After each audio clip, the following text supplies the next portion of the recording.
What's up, everybody? Austin from Prostrap here. Today we're gonna hit with Bruno Kren. Bruno, say hi, tell us a little bit about yourself. Hi, my name is Bruno Kren from Calabasas, California, and I play at University of Utah. Okay, so Bruno has used the Prostrap a couple times before. Bruno, just tell us a little bit of your experience with it. I think when I first used the Prostrap, I was already pretty deep in my tennis career, so it was really just an extra bonus to help with forehands, gaining extra power, extra consistency, just these little tweaks that just turn you into next level tennis player. Awesome, and you've been gone at Utah, so you haven't used it in a while, correct? Yeah, it's been a minute. Okay, cool. So it's gonna be a fun little reintroduction. Anyways, we're just gonna hit a bunch of forehands today. We're gonna look at a little bit of before, during, and after, and then get his thoughts a little bit at the end of his hitting session. Are you ready? Yeah, sounds good. Cool, let's do it. Being an NCAA Division I tennis player, Bruno already has a really good forehand. But today, we're going to look at what separates a college forehand from a pro forehand. There are aspects of the forehand that almost every top player does the same, albeit their own version of it. For the purpose of this video, we're going to look at 4 key characteristics that almost every top forehand has in common. 1. Spacing. Almost every great forehand has a significant amount of distance between the elbow and the body. 2. Leading with the body. The hips and shoulders begin to fire before contact, with the body leading the swing before the strike of the ball. 3. Shoulder tilt at contact. At contact, the shoulder is tilted into the contact of the ball, with the maximum amount of weight moving through the strike. 4. Shoulder/hip position at contact. The hips and shoulders have already been thrown forward prior to contact, allowing for the maximum amount of force to be thrown through the ball. Take a look at these pro forehands and you'll see all of the steps. 1, 2, 3, and 4. 1, 2, 3, 4. 1, 2, 3, and 4.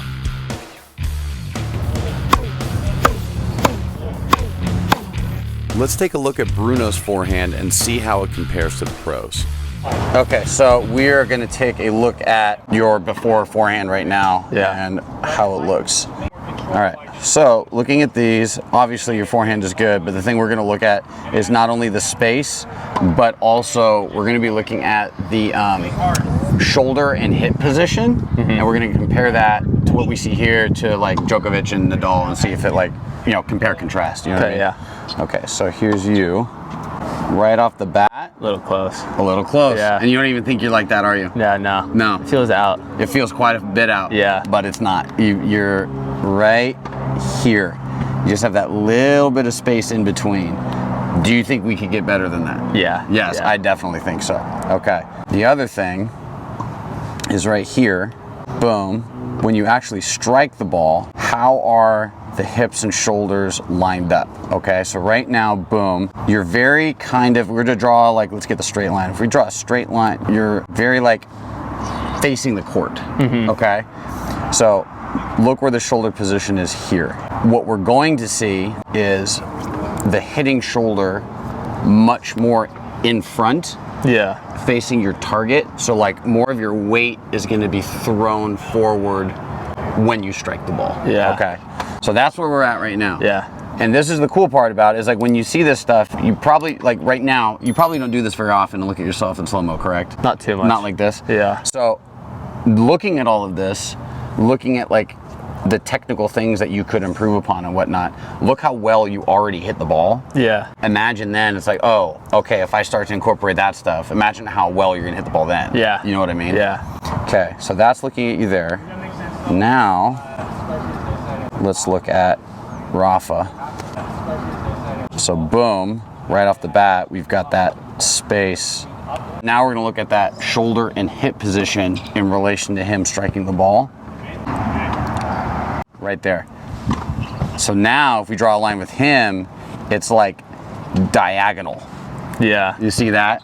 So it's almost as if his opposite shoulder is flying back that way. Yeah. You see what I mean? Yeah. It's way more in front. Way more in front. That hitting shoulder is way more in front because he's already fired his hips and shoulder together prior to actually striking the ball. Yeah. You see what I mean? Yeah. And so with you, what's probably happening is the hand and the body are probably moving more together as one. Yeah. Instead of opening and striking. Yeah. Does that make sense? Yeah, that makes sense. So when we go and hit with the strap, the one I really want you to think about is that separation, but the timing of the hips and the shoulder kind of coming through and letting the hand kind of relax and wave around a little Yeah. more.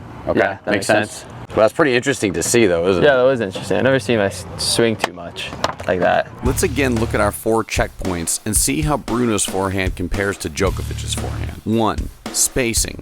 Bruno's elbow is tucked in pretty close to the body. Djokovic's elbow has a lot of space, therefore creating a lot more leverage and energy potential. 2.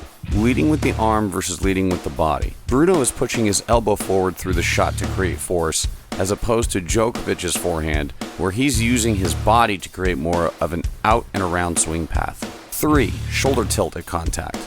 Bruno's shoulders are very square to the court, whereas Djokovic has thrown much more of his weight through the ball, creating the shoulder tilt. 4. Shoulder/hip position at contact. Bruno's hip and shoulder are lagging a little behind the swing, forcing him to generate most of the power from his arm. Djokovic, on the other hand, has already fired his hips and shoulders prior to the swing, allowing for way more force to be generated from his body weight moving through the strike of the ball. Now, let's take a look at Bruno hitting some balls with the Prostrap.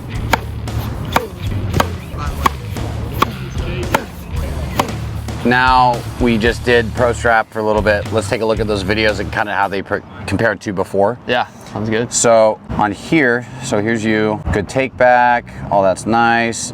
Boom, way more extension than you had before. Okay, so not only that, but let's look at the shoulder position. Haha, look at that. Yeah. Way more out in front. Way more out in front. So remember how, like, I was showing you how, like, it's almost like the left shoulder looks like it's being thrown back. Yeah. So I don't think that's the case, where it's not so much that you're throwing your left shoulder back as much as it is you're rotating your right shoulder in front. Yeah. But you can really see there, as compared to the one before, where that you're really leading. See how there's that tilt? Yeah. You've really got that nice forward tilt right there. Yeah. And that's where the easy power comes from. And how you said, oh, I felt like a lot more whip. Yeah. That's what helps that. Yeah. It looks like I'm swinging a lot more around the ball here. Exactly. Yeah. You want to go around the ball as opposed to straight through. Yeah. No, exactly. And then in general, like when you play, is that something that you want? Do you as a player feel like you want a heavier ball?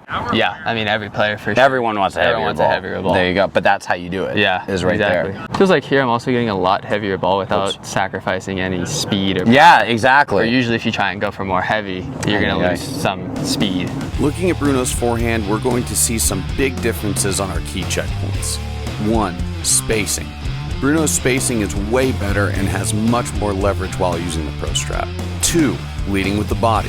Before, we see the elbow is leading the swing, and using the Prostrap, we see how much more his hips and shoulders are firing into the swing. 3. Shoulder tilt at contact. Before, the shoulders are very square without the optimal amount of weight going through the ball. Using the Prostrap, the shoulder is in a much more forward position, pushing more weight behind the ball. 4. Shoulder/hip position at contact. Before, we see the hip and shoulder lagging behind the contact, but while using the Prostrap, we can clearly see the hips and shoulder have fired earlier, pushing much more weight through the shot. Using these checkpoints, we can see how Bruno's swing matches up with Djokovic's swing. 1. Spacing. 2. Leading with the body. 3. Shoulder tilt at contact. And 4. Shoulder/hip position at contact. Now you've hit with it on, we're gonna go off and then we'll see how that goes. Sounds good. All right, cool.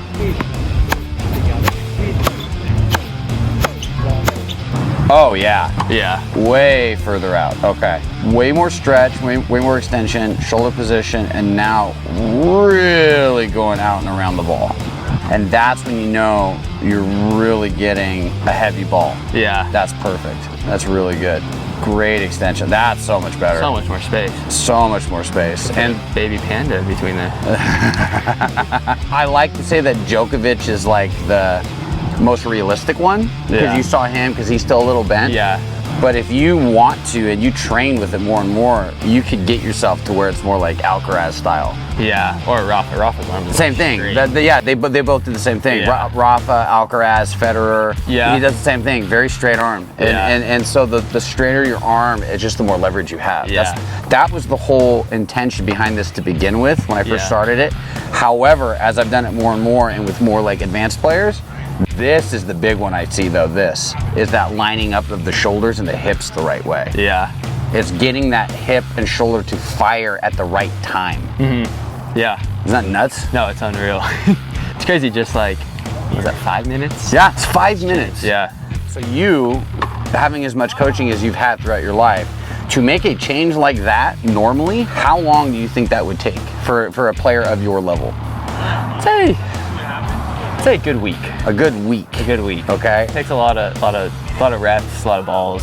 I would say even longer, but let's even say it was a week. Okay. Probably a little bit longer, but at least a week. Okay. Let's say a week. We're gonna go best case scenario. We're gonna say a week. Yeah. That was like 10 minutes. Yeah. 5-10 minutes. Yeah. And then you're already doing that. Yeah. The before and after are very noticeable here, not only with Bruno's technique, but with the quality of his shot. Here we can really see the improvements in our checkpoints. 1. Spacing. 2. Leading with the body. 3. Shoulder tilt at contact. And 4. Shoulder/hip position at contact. Okay, so we just wrapped it up, hitting before and after the Prostrap. Bruno, tell me your thoughts. How'd those feel? Felt a lot better. I feel like a lot of improvements in my swing. Instead of hitting a more linear swing, kind of pushing the ball in front, it's getting definitely a more circular swing pattern, getting more the outside of the ball. So with that, what's the benefit of that for someone like you? Just getting a lot more spin on the ball, getting a lot more power, and overall just more consistency to do that over and over.